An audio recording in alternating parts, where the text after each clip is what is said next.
Hello বন্ধুরা, আমি তোমাদের কাছে নতুন একটা রেসিপি নিয়ে এসেছি লাউ আর ডিম দিয়ে। দেখো, আমি লাউকে এইভাবে কেটে নিয়েছি। এখানে ডিম আছে দুটো, পেঁয়াজ কুচি রয়েছে, টমেটো কুচি রয়েছে, ধনেপাতা কুচি রয়েছে, কাঁচা লঙ্কা কুচি রয়েছে, হলুদ রয়েছে, ধনে গুঁড়ো রয়েছে, জিরে রয়েছে, আর এখানে আমচুর মশলা রয়েছে। এবার দেখো আমি লাউটা কিভাবে কেটে রান্নাটা করছি তোমাদেরকে দেখিয়ে দিচ্ছি। এইভাবে লাউটাকে কাটবে।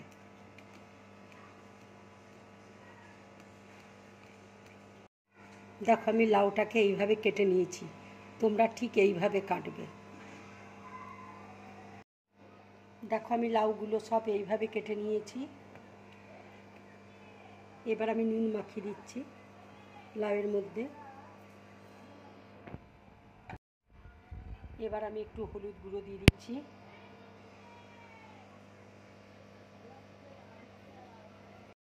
এবার একটু ধনে গুঁড়ো দিয়ে দিচ্ছি।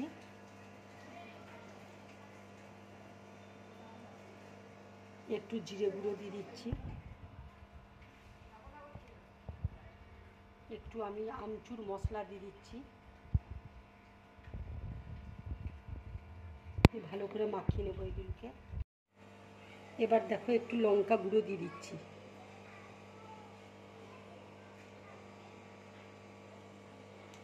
দিয়ে সব একসাথে মাখিয়ে নেব। দেখো আমার মশলা দিয়ে সব মাখানো হয়ে গেছে। এবার আমি বাটিতে ডিমগুলো সব ভেঙে নিচ্ছি। এখানে আমি দুটো ডিম দিয়েছি।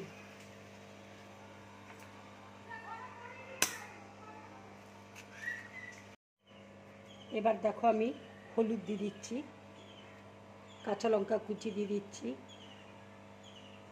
ধনে গুঁড়ো দিয়ে দিচ্ছি, জিরে গুঁড়ো দিয়ে দিচ্ছি, আমচুর মশলা দিয়ে দিচ্ছি, পেঁয়াজ কুচি দিয়ে দিচ্ছি, টমেটো কুচি দিয়ে দিচ্ছি, ধনে পাতা কুচি দিয়ে দিচ্ছি, আর একটু নুন দিচ্ছি। দিয়ে আমি সব একসাথে মেখে নেব। এইভাবে তেল দেখো গরম হয়ে গেছে। এবার লাউটা আমি তেলের মধ্যে দিয়ে দিচ্ছি।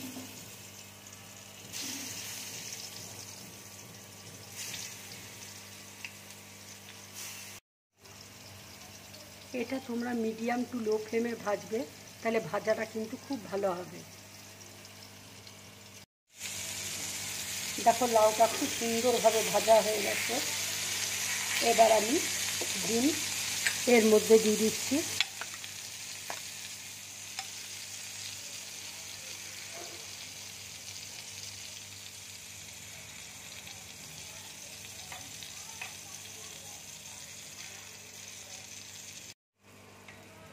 দেখো এর মধ্যে আমি ডিম দিয়ে দিলাম।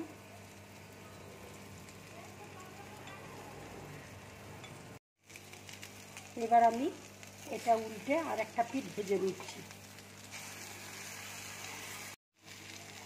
দেখো আমি সব কটা লাউ উল্টে দিলাম। এবার ভেজে নেব উল্টো পিঠটা।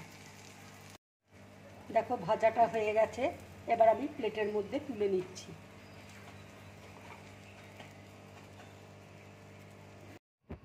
দেখো যে ডিমটা বেঁচে গেছে, এই ডিমটা আমি তেলের মধ্যে ভেজে নিচ্ছি।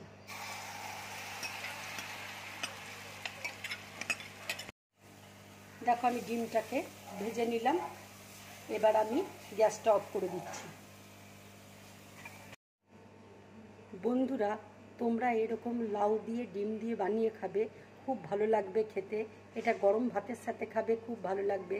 যদি আমার এই রেসিপিটা তোমাদের ভালো লাগে, লাইক করবে, শেয়ার করবে, আর ড্রিম ব্লগ চ্যানেলটাকে সাবস্ক্রাইব করবে। নমস্কার।